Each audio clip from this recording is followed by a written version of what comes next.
விருத்தாச்சலம் அருகே மூதாட்டியை அடித்து கொலை செய்து 5 சவரன் தங்க நகைகளை கொள்ளையடித்து சென்ற சம்பவம் அதிர்ச்சியை ஏற்படுத்தியுள்ளது.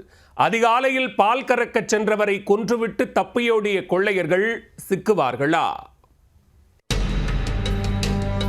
கடலூர் மாவட்டம் விருத்தாச்சலம் அருகே பரவலூர் கிராமத்தைச் சேர்ந்தவர் சின்னசாமி. இவரது மனைவி 72 வயதான கஸ்தூரி.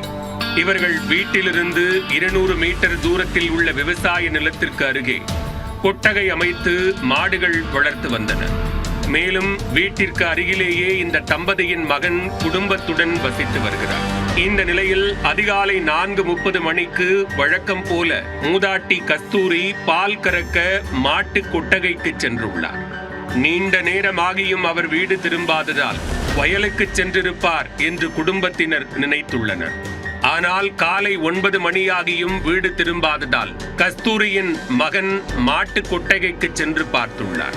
அப்போது கொட்டகைக்கு அருகில் மூதாட்டி வாயில் துணி கட்டப்பட்டு சடலமாக கிடந்ததை கண்டு அதிர்ச்சி அடைந்துள்ளார்.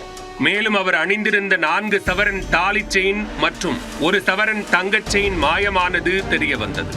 பின்னர் தகவல் அறிந்து விரைந்து வந்த விருத்தாச்சலம் போலீசார் விசாரணை மேற்கொண்டனர்.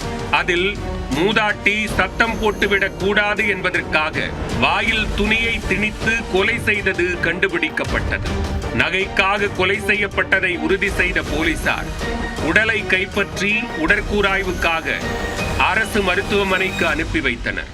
இச்சம்பவம் குறித்து வழக்கு பதிவு செய்த போலீசார் கொலை சம்பவத்தில் ஈடுபட்டவர்கள் உள்ளூர் நபர்கள்தானா அல்லது மூதாட்டி தனியாக செல்வதை நோட்டமிட்டு கொள்ளை கும்பல் ஏதேனும் கொலைபாதக செயலில் ஈடுபட்டதா என்ற கோணத்தில் விசாரணையை தீவிரப்படுத்தியுள்ளனர்.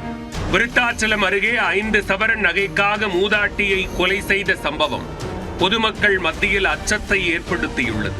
இதனால் போலீசார் விரைந்து செயல்பட்டு கொள்ளையர்களை கைது செய்து தங்களது அச்சத்தை போக்க வேண்டும் என்று கோரிக்கை விடுத்துள்ளனர்.